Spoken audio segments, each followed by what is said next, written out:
My name is Sierra, and I'm a 29-year-old single mom, and I have lived full-time and traveled part-time in this camper for the past couple of years in hopes to lead a more intentional life full of simple bliss and living close to nature and being free. I chose this alternative way of living because I honestly saw no other choice.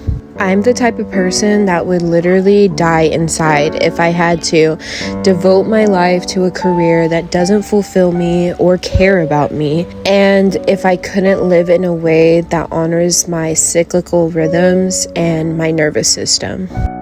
I don't think we were meant to be stuck in a never-ending rat race of consumption, tied to a mortgage or rent for the rest of our lives, waking at the crack of dawn to sit in traffic only to come back home when the sun is already down and work the best years of our lives away, then to spend what little free time we actually have numbing ourselves through consuming and scrolling on our phones for quick dopamine hits, temporary happiness. And I refuse to believe that this is the only way.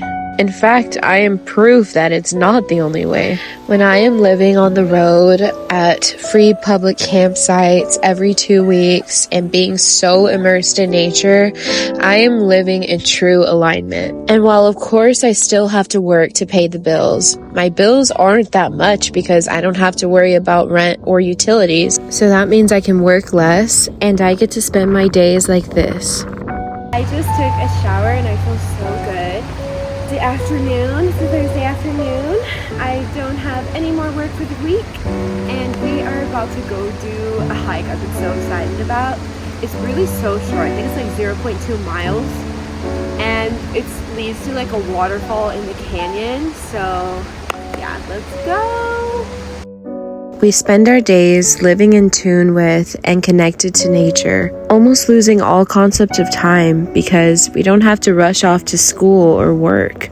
Instead of rushed mornings full of stress and caffeine, we wake slowly with the sun, spending hours before even turning on the Wi-Fi and looking at a screen.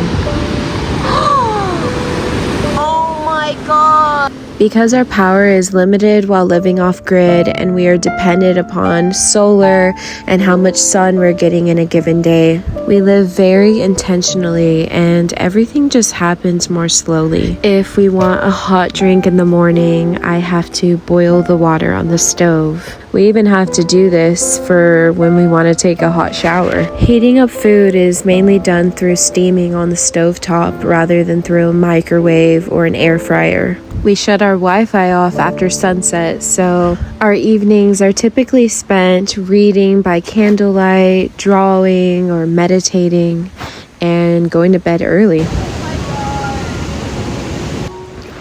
Our days are spent with adventures in nature, whether that be through just exploring the campsite we're in or the area that we're currently living in. And there is so much to do and see when you're surrounded by mountains, rivers, wildlife. This is a richness that I have never really known until now. And it makes me emotional thinking that I'm able to give this to my son even though I don't have that much. And I wish that there was someone who told me that this kind of life is possible for me when I got pregnant at 18 years old. When I was completely terrified and had no idea how my life was going to turn out.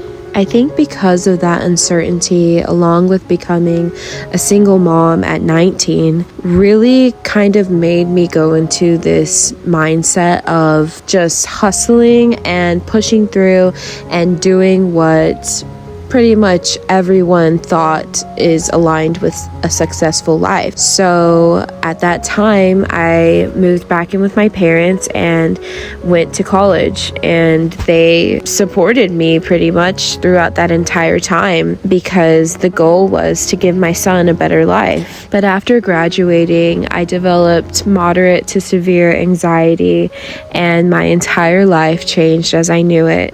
And looking back now, I am so thankful for that because it made me realize what is actually important in life. It's so funny to me how most people just come down here, take a picture of the waterfall, and then go back. after like 5 minutes, and we're like here for a while getting all the juiciness out of this experience. What healed my anxiety the most was nature. Every day after work, I would go outside, put my feet in the earth, and breathe, quite literally regulating my nervous system again. These moments spent alone in nature became so sacred, and the times that I felt most alive. I started daydreaming of a life where I didn't have to wait until 5 o'clock to experience this. I wanted to live in tune with nature and connected to the land now. I wanted to be free. So I began researching incessantly of ways to break out of the system, and I started saving up. After 6 months of that, I decided to buy this RV with the plans to live in it for 5 years, and in that time find my dreamland that I could create a homestead on and eventually put a tiny house on. A beautiful, simple, and self-sufficient way of living that is rooted in nature and actually financially realistic for a single mother in this economy.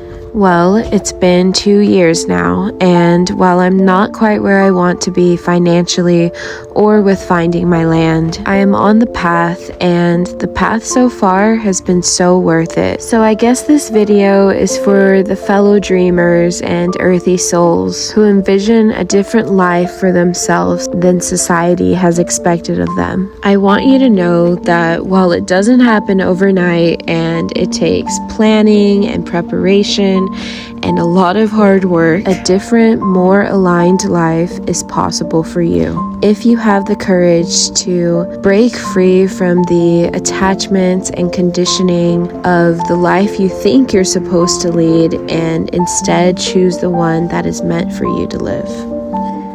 If you guys liked this video, don't forget to leave a thumbs up and to subscribe if you're not already. It really helps my little channel out.